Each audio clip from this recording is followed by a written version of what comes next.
व नबिय्यना व मौलाना मुहम्मदन अब्दुहु व रसूलुहु इमामुल मशरिक़ैन व इमामुल मग़रिबैन रसूलन मक्किय्यन मदनिय्यन हाशमिय्यन कुरैशिय्यन कर्रूबिय्यन रूहानिय्यन रैहानिया नबिय्यन तक़िय्यन नक़िय्यन वलिय्यन दुर्रिय्यन शम्सिय्यन क़मरिय्यन बदरिय्यन बशीरन नज़ीरा वसल्लल्लाहु तआला अलैहि व आलिहि वसल्लम तस्लीमन कसीरन कसीरा अम्मा बाद फ़अऊज़ु बिल्लाहि मिनश शैतानिर रजीम बिस्मिल्लाहिर रहमानिर रहीम वल अस्र इन्नल इंसाना लफ़ी खुस्र। अल्लाह ज़माने की कसम खाकर फरमाता है कि तमाम के तमाम लोग खसारे में हैं इल्लल्लज़ीना आमनू व अमिलुस्सालिहात। फरमाया कौन लोग कामयाब होंगे? नंबर एक, आमनू, जो लोग ईमान लाए और आमाल सालिहा किए, व अमिलुस्सालिहात। फिर आगे फरमाया वतवासौ बिल हक़, और जिसने हक का दामन थामे रखा, नेकिया करता रहा, नेकियों को पकड़े रखा, वो लोग कामयाब होंगे। वतवासौ बिस्सब्र, चौथा वो आदमी जो सब्र के साथ अपनी जिंदगी गुजारे, सब्र के साथ अमाल करता रहे, बुराइयों से बचने में सब्र करे और अच्छाइयों को करने में सब्र करे, ये लोग कामयाब होंगे। सदक़ल्लाहु मौलाना अज़ीम। क्या गए दुनिया से साहिबे माल गए, क्या गए दुनिया से साहिबे माल गए, दौलत न गई न अतफाल गए, पहुंचा के कब्र में लौट आए सब लोग, पहुंचा के कब्र में लौट आए सब लोग, साथ अगर गए तो बस आमाल गए। मोहतरम भाइयों, दोस्तों, बुजुर्गों, आज से ठीक 4 दिन के बाद शबे बारात है, बारात की रात है,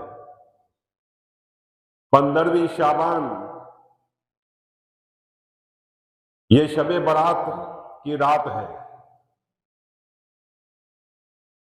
बारात की रात है। अल्लाह ताला साल के दरमियान कुछ रातें, कुछ दिन, कुछ अवकात, कुछ जगह ऐसी हमें नसीब फरमाते हैं जिसमें हमारी इबादतें कबूल होती है और इबादतों में नेकियां ज्यादा मिलती है और सवाब कसीर मिलता है। इसमें हमें बहुत ज्यादा भलाइयां नसीब होती है, बहुत ज्यादा अल्लाह ताला की तरफ से रहमतें और बरकतें उतरती है। थोड़ा सा अमल करें, ज्यादा सवाब पाए, ऐसे मामलात होते हैं। ये अल्लाह की तरफ से बार बार हमें नसीब होते हैं।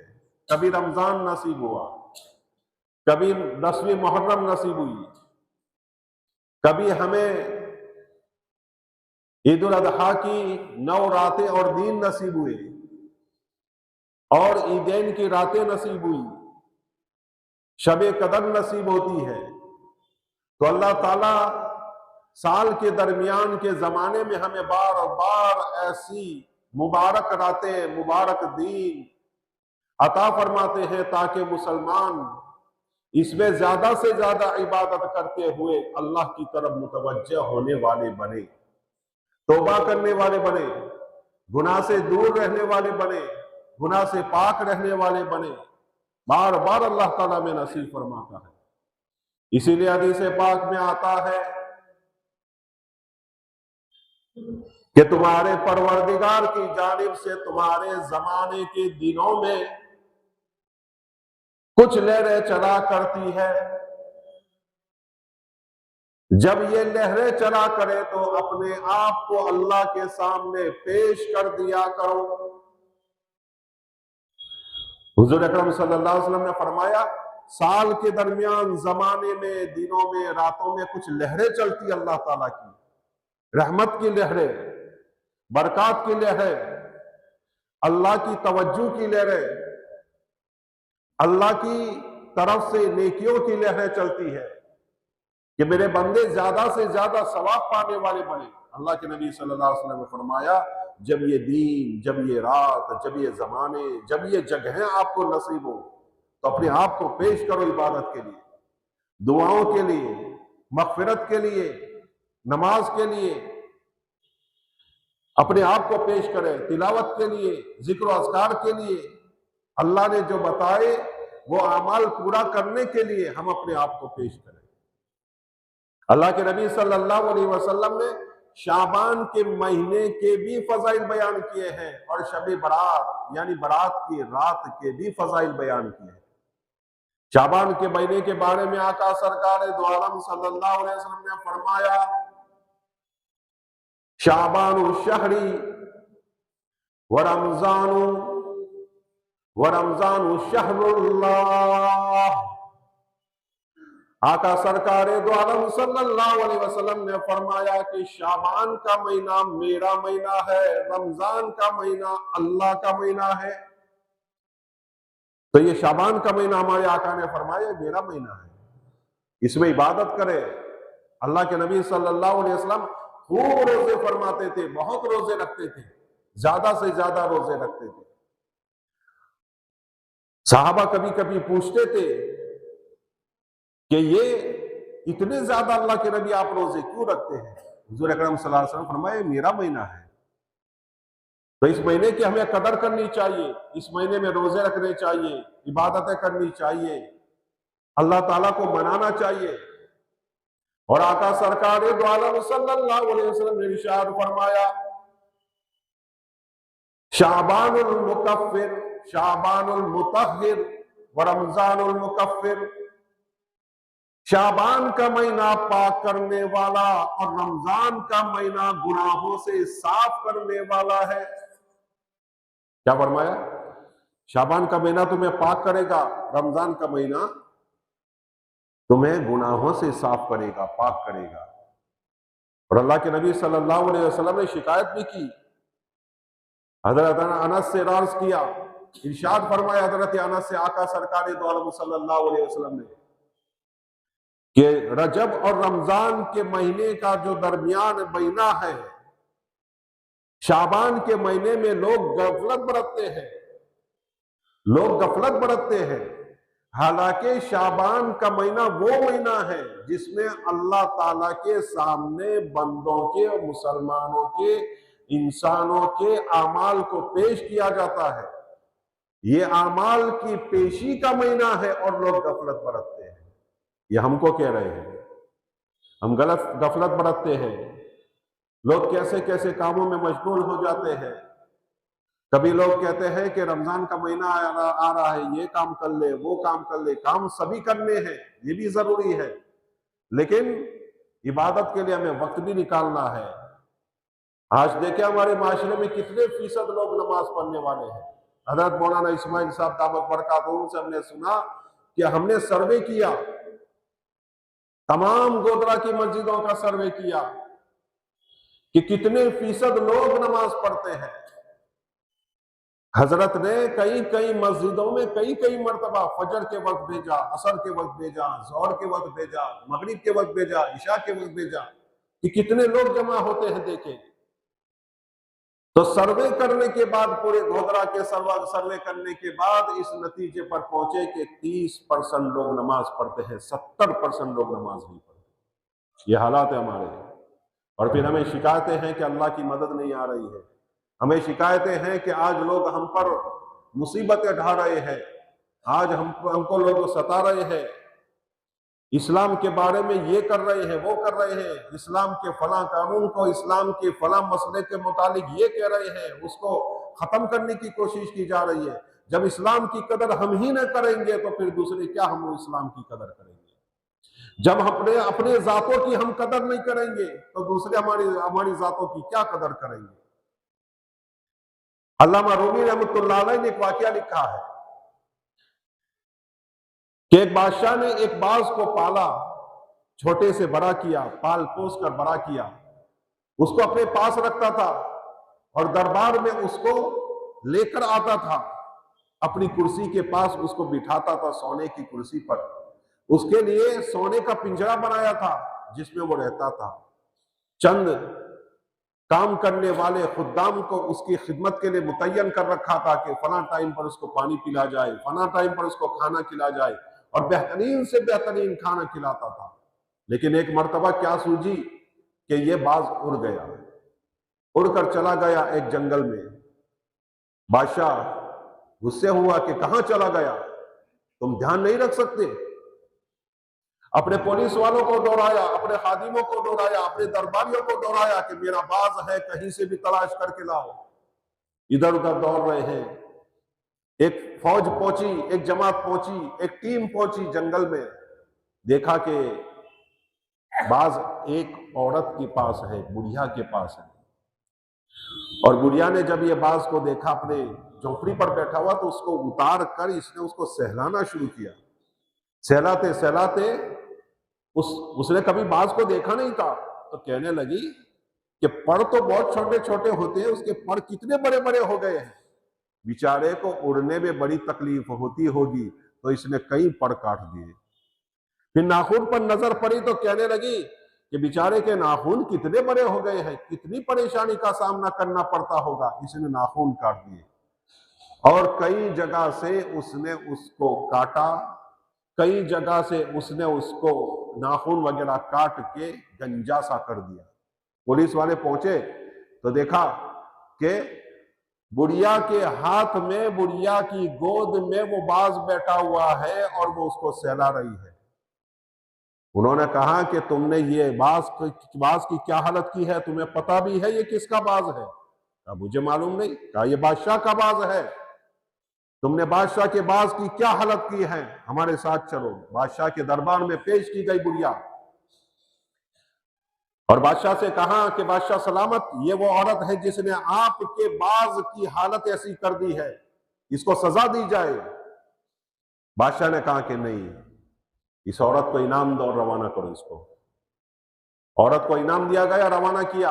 और फिर इसने कहा कि एक बड़ा बांस लाया जाए, बांस पर इस बाज को बिठाया जाए और शहर शहर घुमाया जाए। एक ढोल बजाने वाला साथ कर दिया जाए कि ढोल बजाकर लोगों को जमा करे, और जमा करके जब लोग जमा हो जाए तो कहे, ए लोगों देखो ये बादशाह का बाज है। बादशाह ने उसके लिए बहुत ही सारी आरामदेह चीजें बनाई थी, बादशाह अपने पास रखता था। लेकिन इसने अपनी औकात को न जाना, इसने अपने आप की पहचान न जानी कि मैं किसका बाज हूं, और ये उड़कर चला गया और एक बुढ़िया के हाथ लग गया। बुढ़िया ने इसका ये हाल किया है। लोगों को कह दीजिए कि जो अपने आप की पहचान नहीं करेगा उसका अंजाम यही होगा। अल्लामा रूमी रहमतुल्लाह अलैह ने इस हिकायत को लिखने के बाद ये लिखा है कि आज मुसलमानों की हालत जो ये हो गई है, इसकी वजह यही है कि मुसलमानों ने अपनी पहचान नहीं पहचानी, मुसलमानों ने अपने आप को नहीं पहचाना, जिसकी वजह से मुसलमानों की हालत है। तो बहरहाल मैं अर्ज यूं कर रहा था कि आका सरकार दो आलम सल्लल्लाहु अलैहि वसल्लम फरमा रहे हैं कि शाबान के महीने में लोग गफलत बरतते हैं, हालांकि शाबान का महीना लोगों के आमाल की पेशी का महीना है। अब हम आपके सामने शब बारात के फजाइल कुछ बयान करते हैं। शब बारात के फजाइल भी बहुत सारे हैं। आका सरकार दो आलम सल्लल्लाहु अलैहि वसल्लम ने इसकी फजीलत बयान की है, इस रात की फजीलत, इस दिन की फजीलत को बयान किया है, लेकिन इसमें क्या अमल करने के वो बयान नहीं किए कि फला अमल करना, फला अमल करना। आजकल बहुत सारे लोग कैसे कैसे अमल बयान करते हैं, ये करेंगे तमाम नमाजें माफ हो जाएंगी, जितनी नमाजें, 4 रकात में ये पढ़ लो, 4 रकात की नियत से पढ़ो और उस 4 रकात में फला फला चीजें पढ़ो, तो आपकी जितनी नमाजें छूटी हुई है, जितनी भी नमाजें छूटी हुई है, सब माफ हो जाएगी। ऐसे ऐसे व्हाट्सएप के ऊपर ऐसे ऐसे बयानात आते हैं, व्हाट्सएप के ऊपर ऐसे ऐसे स्टिकर लगाए हुए होते हैं और लोग पूछते भी हैं। हालांकि कुरान और हदीस से और बुजुर्गान दीन से ऐसे अमल साबित ही नहीं है। फर्ज ऐसा कर्ज है जो खुद ना अदा करे तब तक अदा नहीं होता, कुछ भी कर ले, फर्ज ऐसा कर्ज है कभी माफ नहीं होता। फर्ज नमाजें तो पढ़नी पड़ेगी, बहुत सारे आमाल लिखे हुए होते हैं, तस्बीहात लिखी होती है, ये करो वो करो, ये करो वो करो, इतना सवाब मिलेगा, जन्नत मिल जाएगी। हाँ, अल्लाह के नबी सल्लल्लाहु अलैहि वसल्लम ने कुछ अमल करके दिखाए हैं। रोजा रखा अल्लाह के नबी ने 15वीं शाबान, आका सरकार दो आलम सल्लल्लाहु अलैहि वसल्लम ने 15वीं शाबान में आप सल्लल्लाहु अलैहि वसल्लम कब्रिस्तान तशरीफ ले गए। रात में आप सल्लल्लाहु अलैहि वसल्लम ने नमाज पढ़ी। हजरत आयशा रज़ियल्लाहु तआला अन्हा फरमाती है कि हुजूर अकरम सल्लल्लाहु अलैहि वसल्लम मेरे घर तशरीफ लाए, मेरी बारी थी। हुजूर अकरम सल्लल्लाहु अलैहि वसल्लम अपने कपड़े मुबारक, अपना लिबास मुबारक निकालने लगे। थोड़ा सा निकाला था, फिर वापस आप सल्लल्लाहु अलैहि वसल्लम ने उसको पहन लिया और आप सल्लल्लाहु अलैहि वसल्लम तशरीफ ले गए जन्नतुल बकी में। जन्नतुल बकी में तशरीफ ले गए, एक अमल, पहला अमल।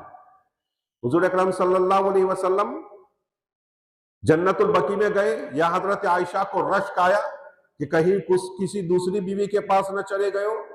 तलाश करते करते करते पहुंची जन्नतुल बकी में, देखा कि आप सल्लल्लाहु अलैहि वसल्लम मुसलमान मरहूमीन के लिए मगफिरत की दुआएं कर रहे हैं, मगफिरत की दुआएं की जा रही है। हजरत आयशा रज़ियल्लाहु ताला अन्हा कहती है, मैं पलट कर वापस दौड़ते हुए घर आ गई। हुजूर सल्लल्लाहु अलैहि वसल्लम मेरे पीछे पीछे आए।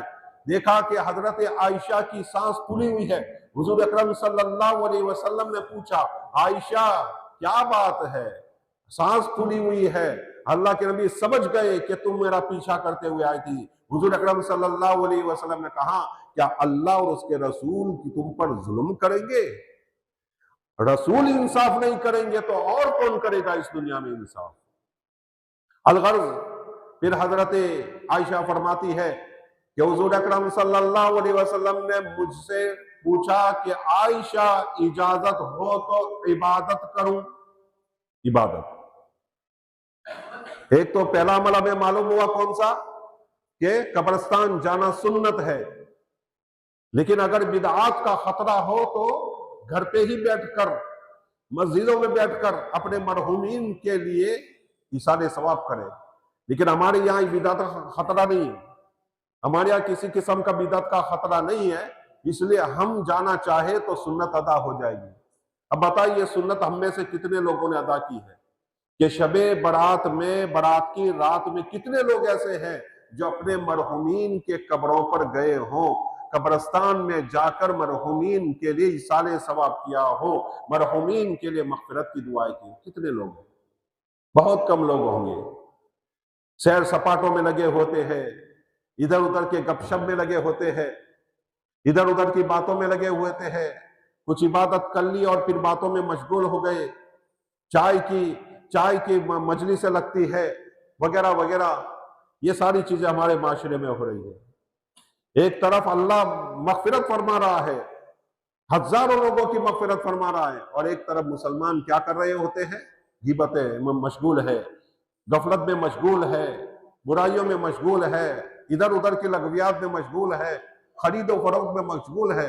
हालांकि इस रात में दुआ कबूल होती है, मैं आपको बताऊंगा ये सारी चीजें।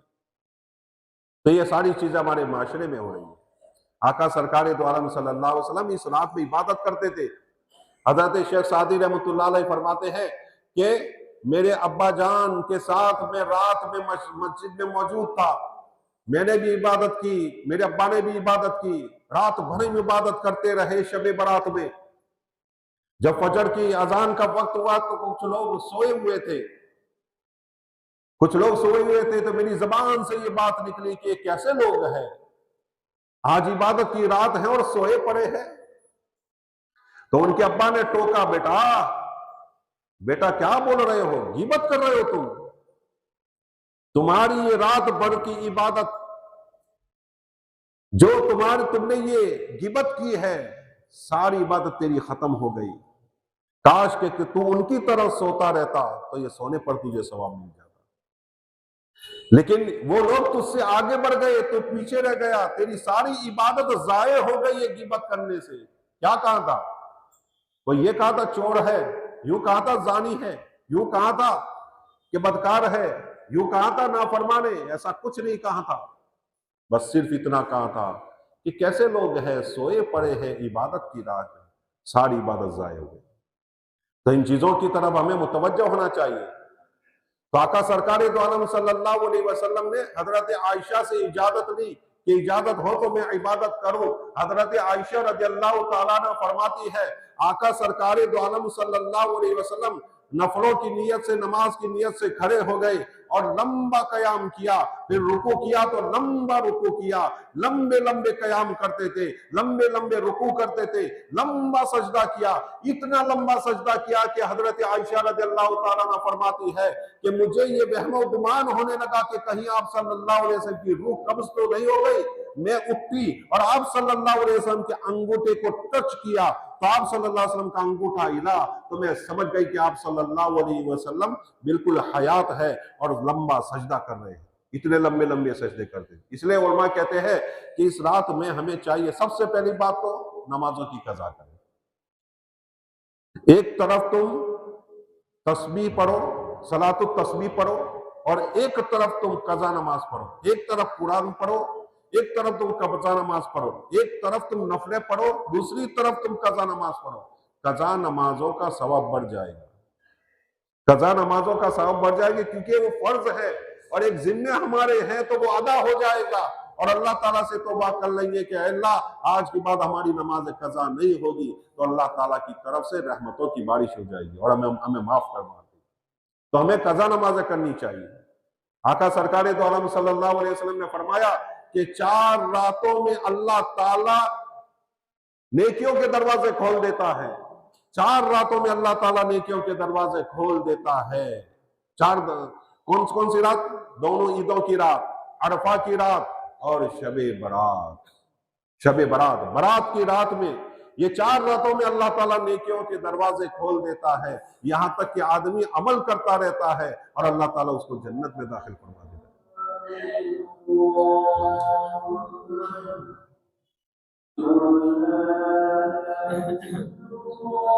दोस्तों बुजुर्गों, अर्ज में यूं कर रहा था कि शबे बरात के बहुत सारे फजाइल है। आका सरकार दो आलम सल्लल्लाहु अलैहि वसल्लम इसके बहुत सारे फजाइल बयान किए हैं।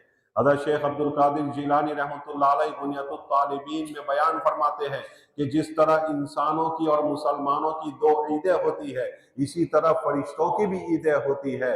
ईद उल अजहा मुसलमानों की ईद है, ईद उल अजहा और ईद उल फित्र 2 ईदें हैं। इसी तरह फरिश्तों की भी 2 ईदें हैं और उनकी ईदें रात को होती है, क्योंकि फरिश्ते सोते नहीं है, इंसान सोते हैं। इसलिए इंसानों को दिन में ईद अता फरमाई और फरिश्ते सोते रहे तो उनको रात में ईद अता फरमाई। कौन कौन सी रातें उनके लिए ईद है? एक शबे बरात और दूसरी शबे कदर। ये फरिश्तों की ईद है, फरिश्ते खुशियां मनाते हैं। आका सरकार दो आलम सल्लल्लाहु अलैहि वसल्लम ने फरमाया, हजरत जिब्राईल अमीन अलैहिस्सलातु वस्सलाम तशरीफ लाए और फरमाया कि मुझे ये बतलाया है कि आज अल्लाह ताला हजार लोगों की, कई लोगों की अल्लाह बख्शिश फरमा देते हैं। जितने के बनु कल्ब की बकरियों के ऊपर बाल है, उतने लोगों की अल्लाह बख्शिश फरमा देते हैं। अब बनु कल्ब की बकरियां कितनी थी? हजारों बकरियां थी। अरब के अंदर सबसे ज्यादा बकरियां बनु कल्ब के पास थी। अब बनु कल्ब की हजारों लाखों बकरियां और उसके ऊपर करोड़ अबज बाल, इतने लोगों की अल्लाह बख्शिश कर देता है। लेकिन फरमाया मुख्तलिफ रिवायत से यूं मालूम होता है कि 10 लोगों की अल्लाह ताला बख्शिश नहीं करते। 10 लोगों की बख्शिश नहीं होती। कौन कौन से? नंबर 1 मुशरिक, नंबर 2 माँ बाप का नाफरमान, नंबर 3 रिश्ता तोड़ने वाला, नंबर 4 शराब का आदी, नंबर 5 जुल्म करने वाला, नंबर 6 रिश्वत लेने वाला, नंबर 7 जीना करने वाला, नंबर 8 रिश्वत तो मैंने कह दिया, लोगों के साथ बुरा और रिश्ता तोड़ने वाला, और 2 और अभी है। मुख्तलिफ रिवायत से यूं 5 मालूम, बाज रिवायतों में 5 है, बाज रिवायतों में 4 है। अलग अलग रिवायतों से हम देखते हैं, अलग अलग रिवायतों से देखते हैं तो 10 लोग ऐसे हैं जिनकी बख्शिश नहीं होती। एक गाना सुनने वाला, गाना बजाने वाला, म्यूजिक के साथ जो गाना बजता है वो बजाने वाला, उसकी भी बख्शिश नहीं होती। ये 9 हुए और एक कोई बाकी रह गया। अलगर्ज इन 10 तखनों के नीचे पायजामा रखने वाला, तखनों के नीचे पायजामा रखने वाले की भी अल्लाह बख्शिश नहीं होगी, जो बतौर तकब्बुरन अपने पायजामे को, अपने पैंट को, अपने लुंगी को और अपना कोई भी अरबी जब्बा हो, चाहे अरबी जुब्बा है कि मैंने अरबी जुब्बा पहना है, अरबी जुब्बा भी हो लेकिन तखनों के नीचे है तो उससे उसकी मगफिरत नहीं होगी। ये 10 लोग हैं जिनकी अल्लाह ताला बख्शिश नहीं करता। तो अब हम देख ले कि इनमें से हम कौन कौन हम हैं। हमारे आमाल, इन आमालों में, इन बुरे आमालों में, इन आमाल कबिया में, इन मजमूम आमाल में हम कौन कौन शरीक है। अगर जो जो शरीक है उन सबको चाहिए, मैं भी उससे तौबा करता हूं अगर इसमें शरीक हूं, तो आप हजरात को भी चाहिए कि इससे हम तौबा करने की कोशिश करें। शब बारात आ रही है, इसमें हम इबादत करने की कोशिश कीजिए। आका सरकार दो आलम सल्लल्लाहु अलैहि वसल्लम ने फरमाया कि शब बारात में यानी बारात की रात में 15वीं शाबान की रात में इबादत करो और दीन में रोजा रखो। क्यों फरमाया कि इसलिए कि अल्लाह ताला आसमान दुनिया पर तशरीफ ले आता है और उस वक्त से अल्लाह ताला ऐलान करता है कोई माफी मांगने वाला, है कोई रोजी मांगने वाला, मैं उसको रोजी दूं। है कोई मुसीबत ज़दा कि जो मुझसे शिकायत करे मैं उसकी मुसीबतों को दूर करूं। पूरी दुनिया को हम कह रहे हैं कि हमारे लिए दुआ करना, फला तकलीफ है, फला मुसीबत है, रोजियों में तंगी है, दुआ करना, हम पूरी दुनिया को कह रहे हैं। अल्लाह कह रहा है मेरे पास आओ, मेरे पास आओ, मैं तुम्हारी दुआओं को कबूल करूंगा। तुम्हें मुसीबतों में है, मुसीबत दूर करूंगा। रोजी है, रोजी देने वाला मैं हूं, रज़्ज़ाक मैं हूं, मैं आपको रोजी दूंगा। आइए मैं आपको माफ कर दूंगा, लेकिन मेरे दरबार पर तो आइए। अल्लाह ताला सामने से चल और अल्लाह ताला रोजाना आसमान दुनिया पर आता है, लेकिन आखिरी पहर में तहज्जुद के वक्त आता है। लेकिन शब बारात में यानी बारात की रात में अल्लाह ताला जैसे सूरज गुरूब होता है, जहां सूरज गुरूब हुआ अल्लाह ताला आसमान दुनिया पर तशरीफ ले आता है, आसमान दुनिया पर नुज़ूल करता है और अल्लाह ताला ऐलान करता है, खुद ऐलान करता है। देखो अल्लाह ताला खुद ऐलान करता है कि मांगो मुझसे, आओ मेरे दरबार में और तौबा करो, मैं माफ कर दूंगा। रोजी मांगो, मैं आपकी रोजी को भर दूंगा, रोजियों के दरवाजे खोल दूंगा। और आप मुसीबत ज़दा है, गम ज़दा है तो मुझसे मांगो, मैं तुम्हारे गमों को दूर कर दूंगा, तुम्हारी मुसीबतों को दूर कर दूंगा। और भी बहुत सारी बातें हैं शब बारात के मुतालिक। इंशाअल्लाह मंगल नहीं, चंदा करने के लिए जाना होता है हमदर्द चैरिटेबल ट्रस्ट का। तो इंशाल्लाह पीर के रोज इंशाल्लाह आपके सामने मगरिब की नमाज में और कुछ रिवायत अर्ज करूंगा। अल्लाह ताला का इस